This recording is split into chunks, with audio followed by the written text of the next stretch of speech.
Before I begin, I just want to express my gratitude, but I'll start with an apology. It's been a very long time since I was at church. So please forgive me. I want to express my gratitude to all of you for welcoming me this morning, and in particular to Reverend Penny and Reverend Jorge and to Reverend Cheryl for all of the work that you do.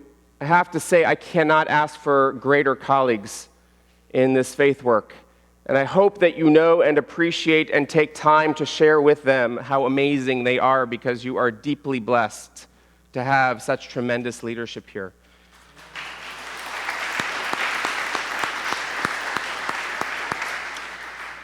And I will forever hold in my heart how Reverend Penny and many members of this community showed up to our community in the aftermath of Pittsburgh to stand in solidarity, to join us as brothers and sisters and friends as we fight to combat hate in all forms, bigotry in all forms. And so I'm grateful for the gift of presence that Reverend Penny has taught me in being able to show up for one another. And lastly, before I start, Reverend Jorge, I would say that you totally took a beating last week in the whole food conversation, and I just want you to know from me to you, I'm also the person when you walk into a staff meeting who looks for the food. So if you ever want a partner in crime, yeah, there you go. I got in this morning around 5:15 a.m. after a 15-hour flight from the Holy Land. So I apologize in advance if I fall asleep in the middle of this. And I'd like to ask that if any of you decide that in the middle you want to fall asleep, that's totally fine. I only ask that you don't snore because you might wake me up. For most of my life, the Jewish calendar gave structure to who I am and to what I do. The Jewish holidays have dictated when we would have off from school, when we would go to the synagogue, and what we would eat as we celebrate those festivals. And in the space between each week, there was a built-in reminder, a day of rest, a time to be rejuvenated and to reconnect with the world and with each other on that divine gift of the Sabbath, of Shabbat. And while it would be easy to say that it was only the halakha, the Jewish laws, that guided how we approached each sacred moment on the calendar, it was, in fact, food that led the way. My Sabbath table was adorned with a beautiful tablecloth, a set table, the Sabbath candles burning warmly in the background.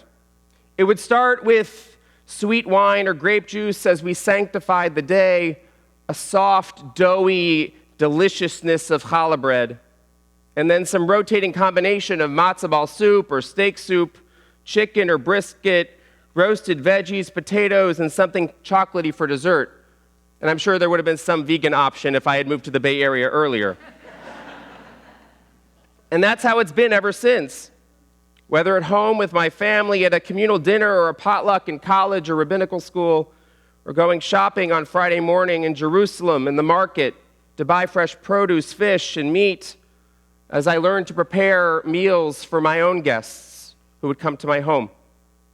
Would you believe me if I told you that the pickup line I used when I first met my partner of 11 years, Jenny, was, "I bake challah. Would you like to come over and help me make it for Shabbat?" That was it.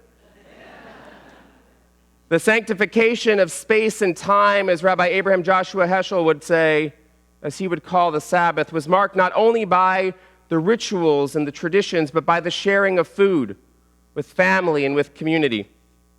From the beginning of the Torah, the 5 books of Moses, throughout history, Jewish tradition is replete with references to food. Adam and Eve are placed in the garden in Eden, le'ovda u'leshomra, to tend and to till the land, to help her grow, to care for the vegetation created by the Lord.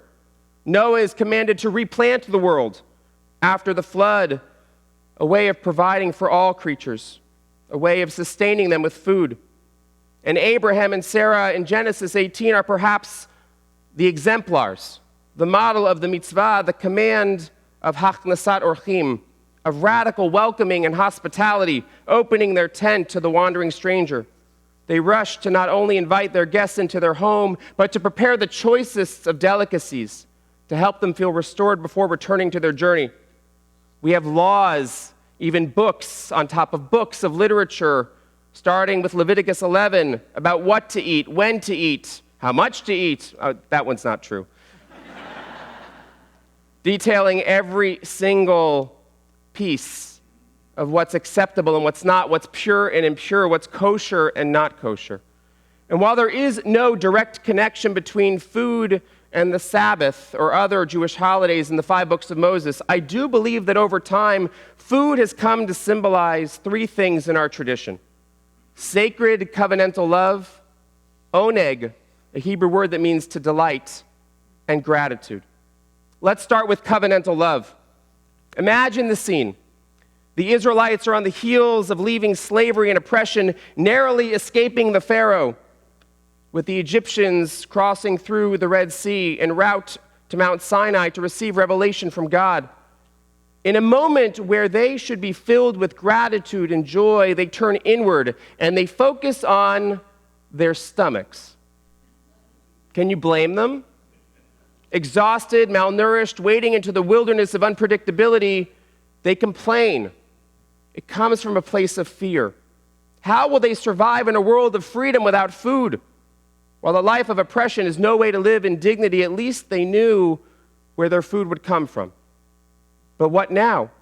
Surely they would prefer death to starvation.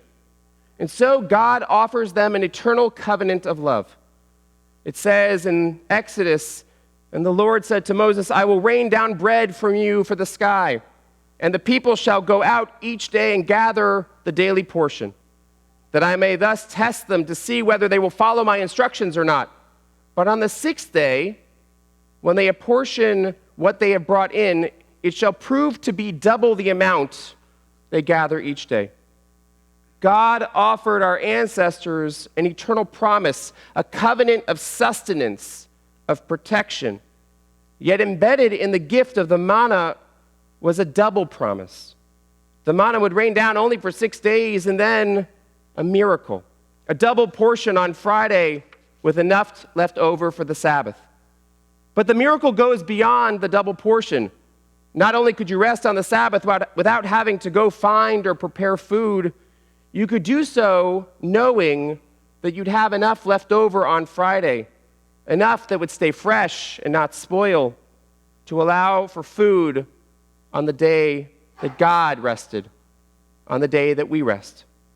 In an instant, God gave us 2 precious gifts: a loving promise that we would always be fed, and consequently a reminder that the Sabbath was and could always remain a day of rest, free of worry, a covenantal, loving symbol of freedom. There is, however, a deeper layer in the miracle of the manna in the wilderness. Rabbi Adin Steinsaltz, who's one of the most influential commentators in our era, someone who has helped make the books of our tradition accessible to the masses through his modern translations of biblical and rabbinic literature, he offers an important nuance to this covenant, a covenant of love through food and Sabbath. He suggests that the challenge with anything miraculous in any tradition, the splitting of the sea, the receiving of the manna each and every day for weeks on end through 40 years of wandering in the wilderness, that miracles only provide a person with spiritual sustenance for a limited time. We must remember never to let the miraculous become routine, to become normalized. We must never forget that just because we have food, that there are those in our midst who deeply struggle living in a life of poverty and hunger. When the miracle of the manna comes to an end upon reaching the promised land, the Sabbath must become that day when we are reminded of God's covenant of love from God to us, to compel us to create it with others, especially the hungry, the stranger, and the downtrodden. Shabbat becomes our weekly reminder to reflect on what sustains us so that we can enter a new week aspiring to sustain others. Shabbat instead becomes a day that compels us to create a world where all are able to rest without fear or worry of going hungry. God's loving covenant of food for our ancestors becomes a moral imperative to work toward providing for those who will always be in need within our midst. The Sabbath restores our awareness to all of God's creations as we build a world for all to enjoy and to be sustained by. One of the other ways that food and Shabbat coincide is through the Hebrew word oneg, enjoyment or delight. There's an old joke in Jewish tradition that every holiday can be summed up as follows. They were bigger and stronger, yet somehow we won, so let's eat.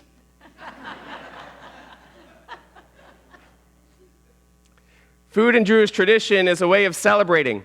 It's a way of coming together, of experiencing the fulfillment of the Deuteronomic promise that we have reached a promised land, and we must care for it and enjoy it. A land flowing with milk and honey, a land of wheat and barley, of vines, figs, and pomegranates, a land of olives and honey, a land where you may eat food without stint, where you will lack nothing. I kind of think of food as a vehicle through which to experience that oneg. It's the round challah and the apples and honey at the Jewish New Year. It's the potato latkes or the jelly donuts on Hanukkah, the homentashen, the triangular cookies on Purim, or the matzah, the horseradish, the gefilte fish, the roasted foods on Passover. And I'm seeing people salivate right now. These ritual foods help us enter the holiday spirit on a different level, ascribing a deeper layer of meaning. These foods help us tell and retell our story, our shared history, using our past to orient us to action in our present as we create our future. Take Hanukkah, for example. We use oil, way too much oil, to help us celebrate the gift of light, of the moral compass that will help us find a way to illuminate and blot out the darkness in our midst. Or during Passover, our ritual foods transport us into a world of slavery and subjugation, helping us to see ourselves as if we were in Egypt, of old and of new, so that we may be catalyzed to action to help others who are in need. Food helps keep our tradition alive. And at the same time, the oneg of our food, the delight, helps us enter the sacred work of building relationships with those around the table. Food has the power to introduce us to one another, to different traditions and customs, rituals and practices. Food creates a moment of joining, one that transcends differences because we can create a shared space through breaking bread. On Thursday night this past week, I took a food tour of the holy city of Jerusalem in the market. The person who was guiding us asked us, what kind of food would you say is the food typified in Jerusalem? There was not one answer. And in that market space, we experienced Israeli, Palestinian, Baghdadi, Ethiopian, Latin American, Moroccan. There would have been more, but none of us could move. And so many cuisines that make up the cultural and historical panoply of the City of Gold. In that space and time, people were brought together because of difference, not in spite of it. And if we are willing, even vulnerable enough, food can help us to be present in the pain, in the suffering, even in the joy of one another. Perhaps that is why we have a practice of always leaving a seat open at our table.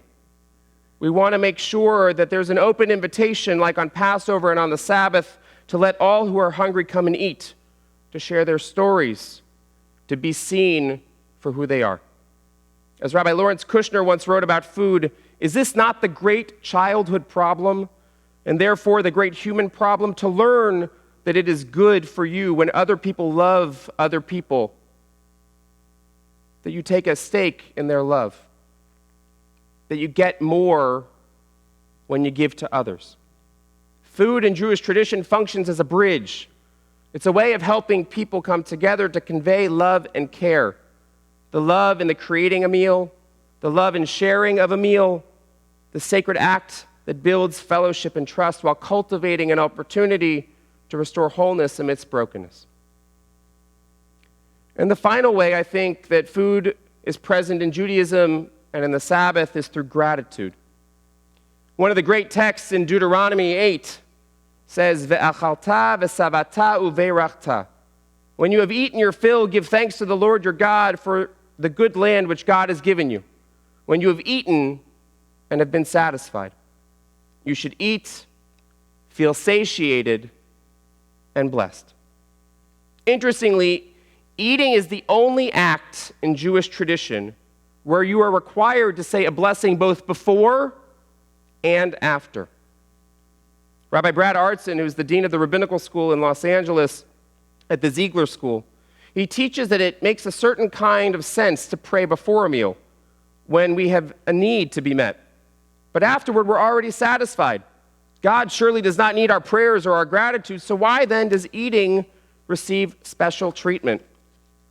Offering a blessing in general sensitizes us to the greatest marvel of all, that we exist, that we are conscious of our existence. Thus, the feeling of being fully satiated after a meal is a blessing, and it's a gift that should not go unnoticed. It is only about being thankful for the gift of food, which we acknowledge in the opening blessing, but also about mindfully pausing after we finish to be aware of our being content. And if it were not for food and drink, how would we continue to celebrate, to enjoy, to love, to be grateful for oh so many blessings in our lives? We as human beings physically work the land to provide ourselves the food to eat. God, however, is the one who deserves praise and thanks for providing us the land, the resources, and even the ability to feel satisfied by the fruits of our earth. Rabbi Artson reminds me of the fact that food sustaining us is a miracle. Each meal gives us the opportunity to encounter the unanticipated and unmerited bounty of the universe.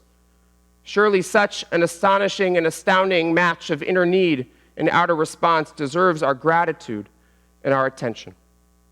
Not only is our inner need, the food we desire, worthy of praise, but so too is our outer response, a feeling of being filled and satisfied, which is also worthy of blessing. And perhaps through this mindfulness, we can create a space to be grateful for the farmers, for the workers who have helped get the food to our plates. We can open our eyes to the injustices around food that abound, the financial inequities, the squandering of our natural resources, the impact that natural disasters are having on our poor and rural communities around the world, the fires in our own backyard, and the impact and real consequences of climate change. God reminds us through Shabbat that we need to pause and reconnect in our world, that we need to be grateful for what we have and primed for the hard work still left to be done to care for God's creation, to repair our fractured world. And I just want to take a moment to acknowledge that as much as food is pervasive in my tradition, and I'm sure in your tradition and in so many traditions, that food for many is not always an easy thing as just showing up at the table. There are many in our midst who struggle deeply with food addiction, with body image, with being healthy when it comes to those choices. And so we welcome them in as well, knowing that not every person may be at the table for the same reason, but working hard to see each person, no matter how they relate to this gift from the divine. Food for me, every day, especially on Shabbat, is the reminder of the covenantal love between God and humanity, between each one of us, between each other. It's a blessing of delight and enjoyment, and it's a reminder of the importance of gratitude. So I'll leave you with the following story, one that perhaps you can take with you as you experience love and delight and gratitude this week on Thanksgiving. A story that perhaps can become a paradigm for us each and every day of our lives, not only on the Sabbath or on a day of gratitude. The rabbis of our tradition imagine the Sabbath is like a taste of the world to come, a messianic moment about what's possible when we collect the brokenness of our world and we restore it to wholeness and peace, a time when we will all experience shared love, delight, and gratitude, perhaps a perfect prime for this season, for what it means to sit with different kinds of people around our tables. There's a rabbinic legend that I imagine appears in many traditions that talks about a single soul that went up to God after its life had ended. Uncertain whether this soul should enter the heavenly world of the righteous or the hellish world of the sinner, God decided to let the soul take a tour of each of the places and then choose its own destiny. The angel of the Lord took the soul to hell. It wasn't like anything that the soul had imagined. It was beautiful, magnificent, lush greenery, beautiful mansions. They go inside one of the mansions, down several hallways, right and left, continuing until they arrived at the banquet hall. In the center of the room was a huge table, and it was beautifully set with all kinds of delicacies, the sweet and the savory and desserts. It was the most amazing of meals. And then the server came in and rang the bell, and all of a sudden the inhabitants of hell entered. To the soul's surprise, every guest was emaciated, sickly, starved, crying out in pain. How could that be? Upon closer look, none of the inhabitants of hell could bend their elbows. They could grab the food, but they couldn't bend to put the food in their mouths. So they groaned on in hunger, with the feast left untouched. The soul begged to be taken immediately from that place. A moment later, the soul was magically transported to heaven. It was identical, beautiful, lush, the same mansions, the same hallways, the same banquet hall. This time, though, when the server rang the bell, everyone entered and sat down. The people were happy, joyful, singing, laughing. Even more astonishing, the people of heaven suffered from the same malady of those in hell. They too were stiff-armed, unable to bend their elbows. So why were they so happy? As the soul watched, the difference became apparent. As the people of heaven approached the table, instead of grasping the food for themselves, they turned and fed their neighbors. And in that way, they enjoyed the covenantal love, the delight, and the gratitude for all of the delicacies and creations of God's world. And so may we. Amen.